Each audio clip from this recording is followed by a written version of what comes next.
Hi, welcome back everybody. Today I am going to be discussing people who seem to have the holier than thou mentality, and for instance, the preachers who will make it sound as if their church is the only church, they're the only people who know right by God.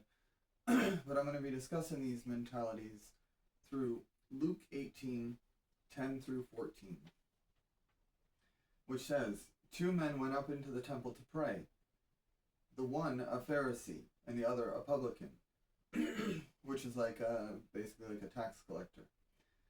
"The Pharisee stood up and prayed thus with himself, God, I thank thee that I am not as other men are, extortionists, unjust, adulterers, or even as this publican. I fast twice in a week. I give tithes of all that I possess. And the publican, standing afar off, would not lift up so much as his eyes unto heaven, but smote upon his breast, saying, God, be merciful to me, a sinner. I tell you, this man went down to his house justified rather than the other. For every one that exalteth himself shall be abased," also meaning humbled, "and he that humbleth himself shall be exalted." Now, what do we have here? We have a man who,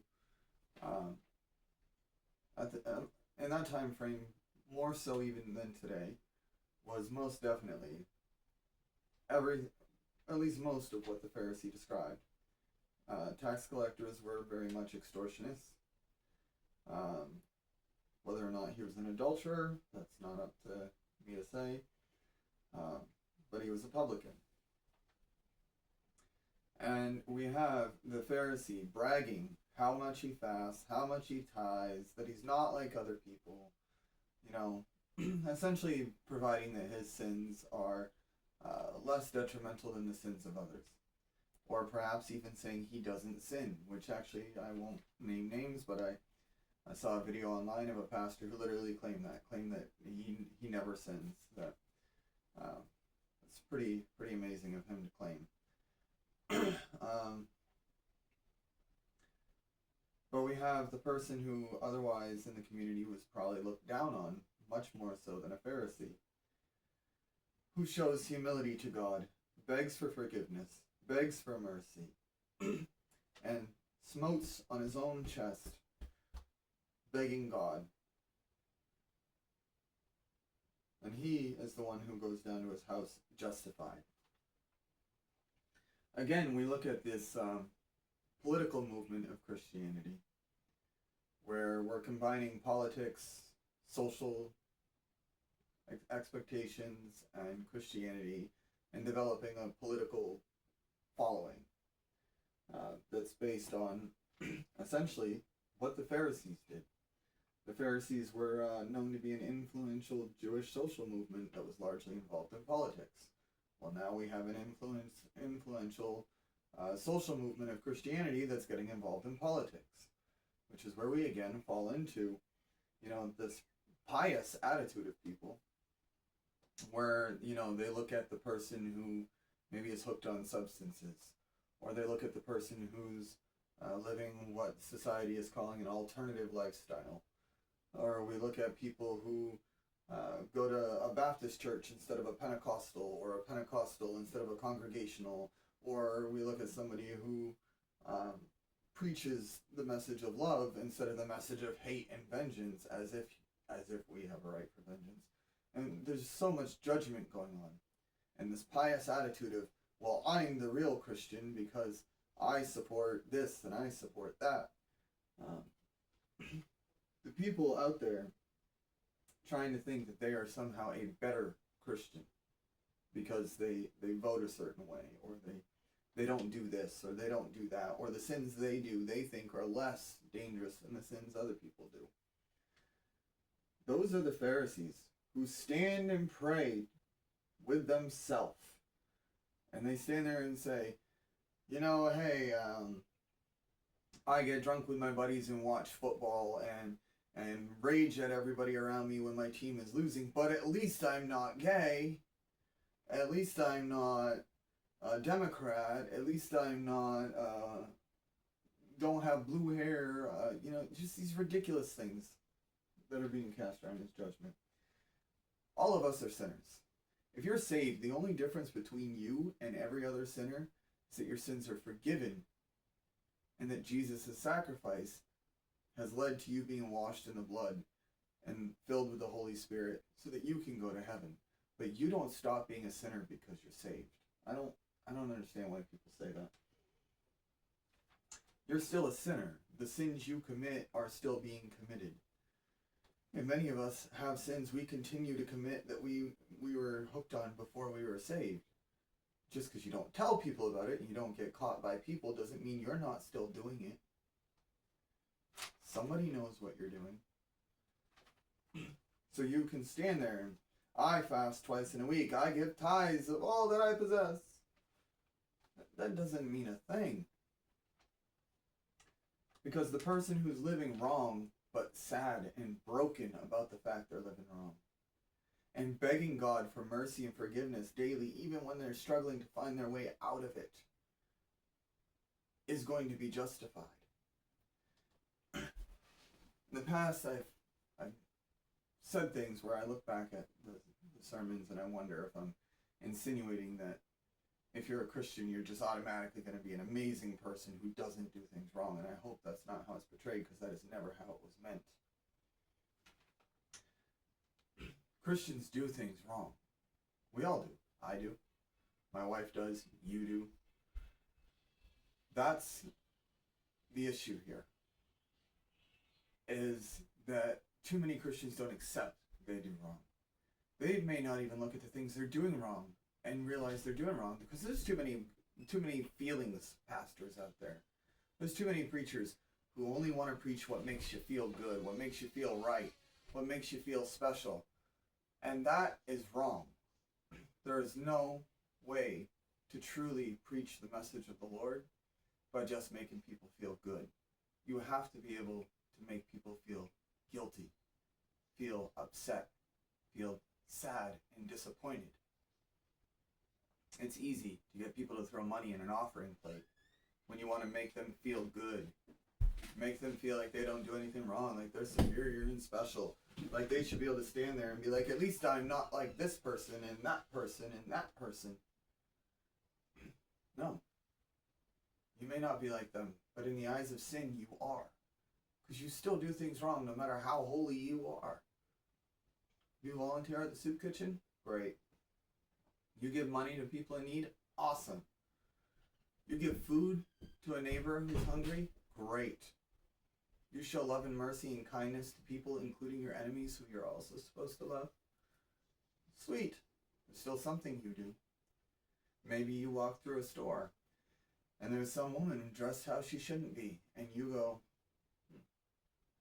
you just sinned. Just because you might verbally out loud go, oh, I can't believe she's dressed that way, that's so inappropriate, doesn't mean a lot of you men out there aren't looking, and in your head and in your heart you're not going, We know men do it. This is telling us that you can say things out loud even to God himself and not be being true to yourself or to God, and therefore you're just saying it to yourself. You're just trying to convince yourself. But the one who truly is sorry for the things they've done wrong, the one who fesses to what they've done wrong, the one who begs God to release them of the consequence and the sin of what they did wrong, and begs God to bring them out of it, that's the person who is justified. I try not to get into a lot of the personal stuff. I try not to get into a lot of the political stuff. But as I've stated before, I did find myself in deep sin for many, many years. I can tell you all those years, while many Christian, as I would see them behaving, I don't know if it's what they are in their heart, but as I see them behaving, Christian Pharisees were browbeating me, threatening me, disrespecting me, hating on me. I was in my heart struggling with God. I would find myself trying to be an atheist living the way I was living, and still find myself going, God, if you're real, please just help me figure out what to do. Help me to find a way out of what I'm doing. Help me to find the way out of where I'm living. I don't want to do this. I don't want to be like this. I want to be better. I don't want to die the way I am. And I would find myself begging God for help. While people out there who thought, I go to church and I tithe and I fast and I take communion, so I'm better than this person. They deserve to be treated poorly. Which one of us in the time would you say was more justified? I was baptized at 13. I knew God. I wanted to have a relationship with God. I was hiding, afraid, and ashamed. And God was consistently tugging at my heart saying, why are you hiding? Just like with Adam and Eve. And the Pharisees of the church who would reject me at the door, who would tell me I couldn't enter, who would tell me I couldn't come hear the word, the people screaming that I should be locked away, the people screaming that I should be harmed, people laughing at people being harmed who are living the same way, but calling themselves Christians because they were so pious that they thought they had a right to pray that at least they weren't like me. I'm still a sinner. Always will be until the day I die. And so are you. But for the rest of my life, I will continue to be humbled for the sin that I lived in and the sin that I commit from here on out. The question is, will you be humble? Will you humble yourself before God and lower your eyes and beat your chest and say, I am sorry, Lord, for the way I've treated people.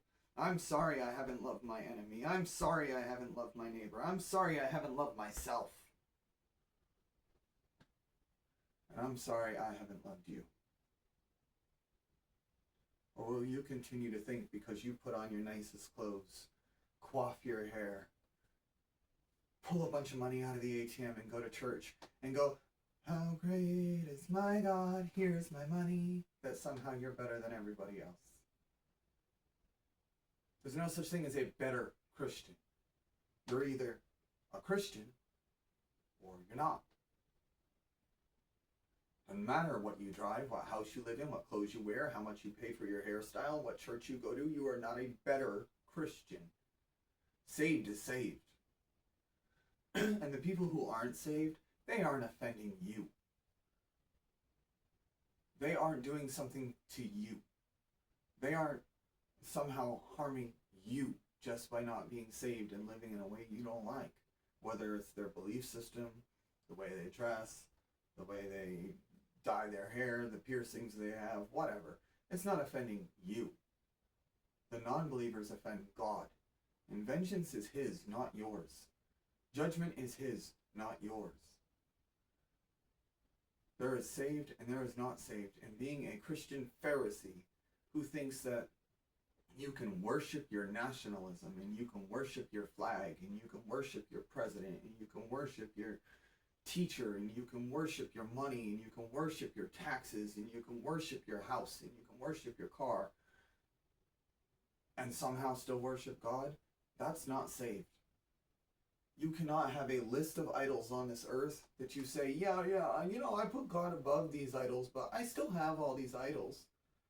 And also idolize yourself as deserving a righteous piousness above everybody else because of what you have. To say, I wish God would bless me as a trillionaire because I work hard and I deserve it. No, you don't. None of us deserve to have a penny. With how much as sinners we are, we don't deserve a thing. There's no superiority in Christianity. There's no hierarchy where the pastor's better than the congregation and the college for church is somehow better than this place over here and this Christian is better than that Christian. And no. The things that you have on this earth and the mentality you have on this earth don't make you a better Christian. And you cannot be standing there constantly exalting God for what he's given you financially, materialistically, and somehow think that makes you a better Christian. Look at Job himself. Job lived worse than many of us ever will. And much like what you see in the church today, there were people looking at him going, ooh, what'd you do? What'd you do? How'd you upset God so bad? Look at me. I'm not going through that. Job was holy. Job was righteous. It's time for the church to self-reflect, and it's time for the church to look in the mirror. If your church is about money, private jets, the clothes people wear, the number in your congregation, the number of people following your teachings, or if you yourself as a Christian somehow think you are better than all the other sinners, you are better than all the other people of this earth, you are more deserving of life and liberty and happiness than everybody else, you are pious. You are exalting God by praying thus with yourself. Salvation does not make you a better person. Any one of us can get tempted and fall. Any one of us can have tragedy befall us tomorrow.